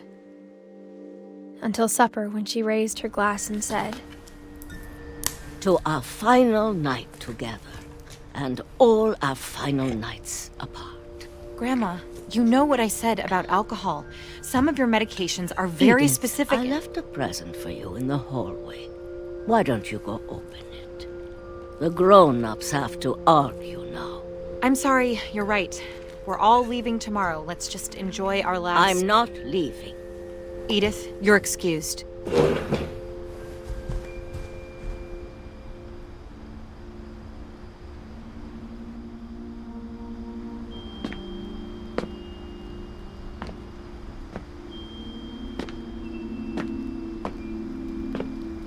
The power had been shut off that morning, but Edie always had plenty of candles.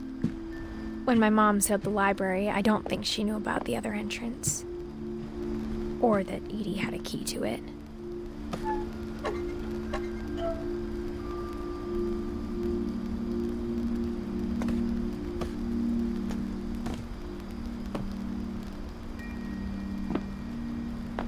That thing you're afraid of isn't going to end when you leave the house.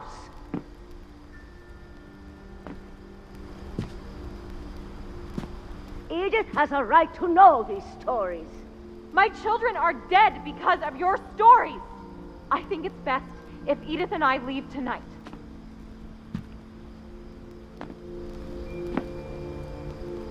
We'll have the nursing home send a van for you in the morning, okay?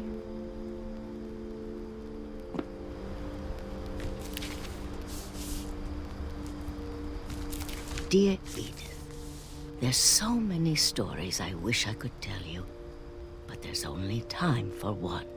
This is about what happened on the night you were born. That night, the tide went way, way out.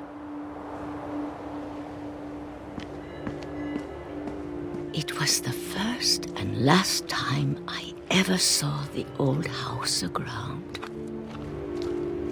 There'd been an earthquake out in the middle of the ocean. They called it the lowest tide in 1,000 years. God, it smelled awful. You know, I've seen that house every day of my life.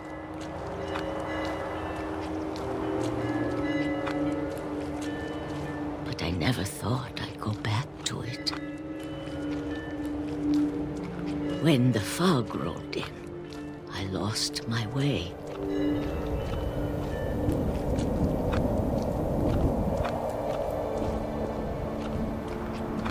I got turned around.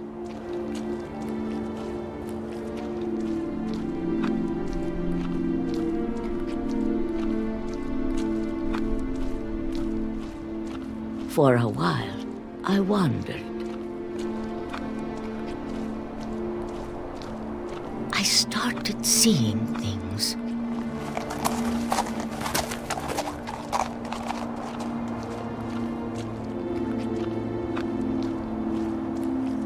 Things I'd forgotten had ever existed.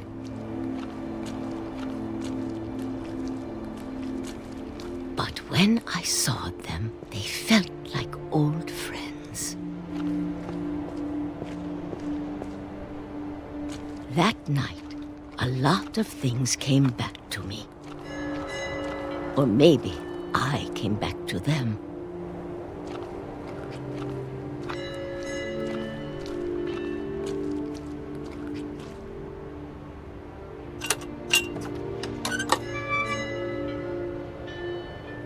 Things I can't explain, but that I need you to try and... Edith, what are you doing in here? It's mine. Edith! Mom, you're gonna rip it! Let go! I kicked and screamed, but Mom dragged me to the car. I never saw Great-Grandma Edie again. The next morning, the van came to pick her up, but she was already gone. After that, we moved around a lot.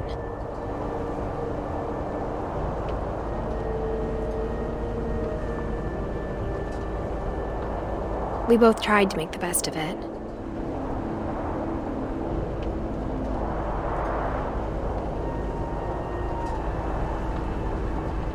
A few years went by.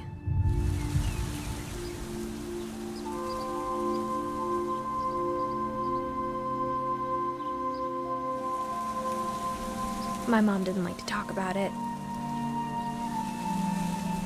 but she started getting sick a lot. The rest happened pretty quickly.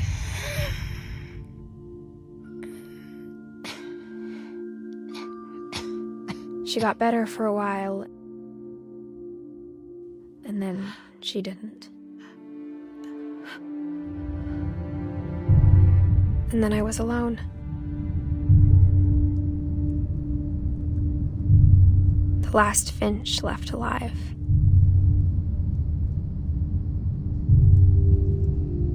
Until I found out about you. I'm still not sure what to tell you about all this. If we lived forever, maybe we'd have time to understand things. But as it is, I think the best we can do is try to open our eyes. And appreciate how strange and brief all of this is. This journal was supposed to be for you. But now I hope you'll never see it. I just want to meet you.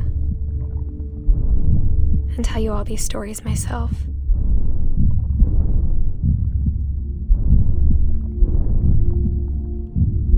But I guess if you're reading this now, things didn't work out that way.